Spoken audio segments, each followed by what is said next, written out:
আসসালামু আলাইকুম, hi guys, welcome back to my channel. আজকে আমি বানিয়েছি কাঁচা আমের মুরব্বা। মুরব্বাটা এত মজা হয়েছে আর এত টেস্টি হয়েছে, আর আমার বাচ্চার তো এত পছন্দ হয়েছে কি বলবার, ও এত মজা করে খেয়েছে।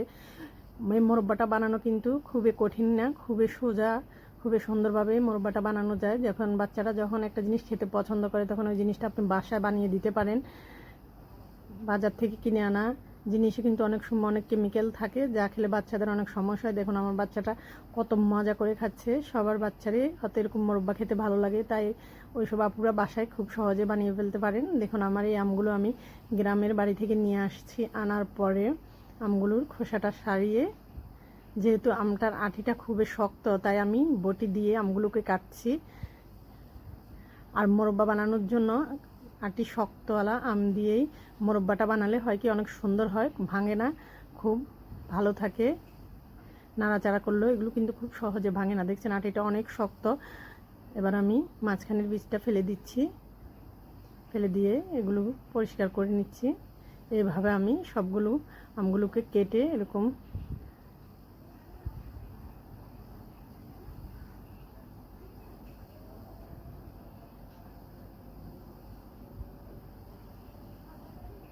আমি আমগুলো বেছে বেছে, যে আমগুলো ভালো তার থেকে আমি 1 কেজির মতো আম নিয়েছি।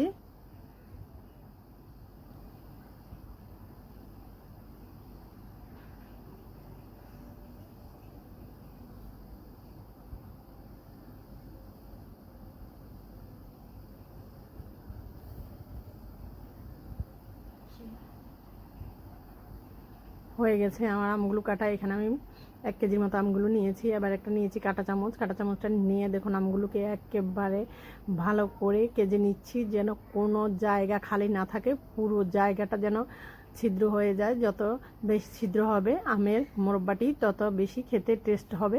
দেখুন একবারে ভালোভাবে সবগুলো আমি ছিদ্র করে নিয়েছি। এভাবে আমি সবগুলো আমকে এরকম কেজে নেব।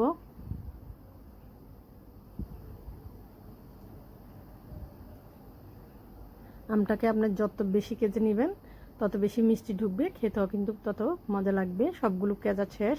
এবার এগুলোকে আমি পানি দিয়ে 5-6 বার ভালোভাবে ধুয়ে নিয়েছি। ধুয়ে নেওয়ার পরে এগুলোতে একটু পানি দিয়ে তার সাথে আমি দিয়ে দিব একটু চুনটা দিয়ে এগুলোকে আমি প্রায় 2 ঘন্টার মতো ভিজিয়ে রাখবো। চুনাটা দিলে হয় কি আমের টকটা কমে যায়। যেহেতু এগুলো দেশ থেকে এনেছি, আমগুলো কিন্তু প্রচুর টক, তাই এগুলোকে আমি চুনা মেখে প্রায় 2 ঘন্টার মতো রেখে দেব। 2 ঘন্টা পরে দেখুন এগুলোকে আমি বেসিংয়ে নিয়ে একেবারে পানি দিয়ে ভালো করে এগুলোকে আমি 5 থেকে 6 বার ভালোভাবে ধুয়ে নেব। ধুয়ে নেওয়ার পরে দেখুন এইভাবে চিপে চিপে আমি এখানে একটা সুতির কাপড় নিয়েছি। এই সুতির কাপড়টার উপরে সবগুলোকে আমি মেলে দেব। মেলে দিয়ে যদি রোদে দেন 1-2 ঘন্টা রোদে দিতে পারেন, আর না হলে প্যানের নিচে দিলেও আমের পানিটা শুকিয়ে নিলে হয় কি মুরব্বাটা অনেক দিন ভালো থাকে। এবার এগুলোকে আমি প্রায় 2 ঘন্টার মতো রোদে দিয়ে একটু শুকিয়ে নেব। তারপরে এখানে আমি নিচ্ছি চিনির শিরাটা বানাবো।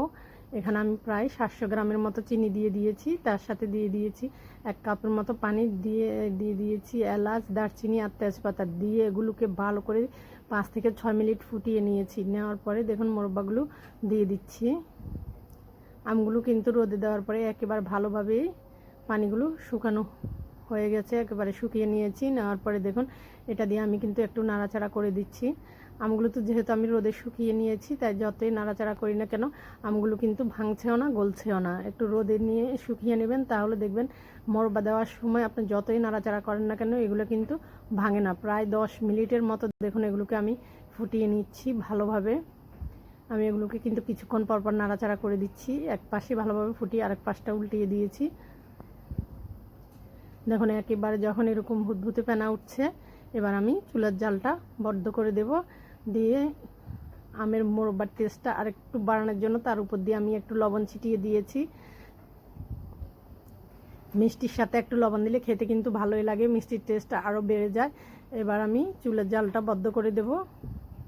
হয়ে গেছে দেখুন আমার মুরব্বাটা। এইভাবে আমি সারা রাত এগুলোকে ভিজিয়ে রেখেছি। আজকের মতো এখানে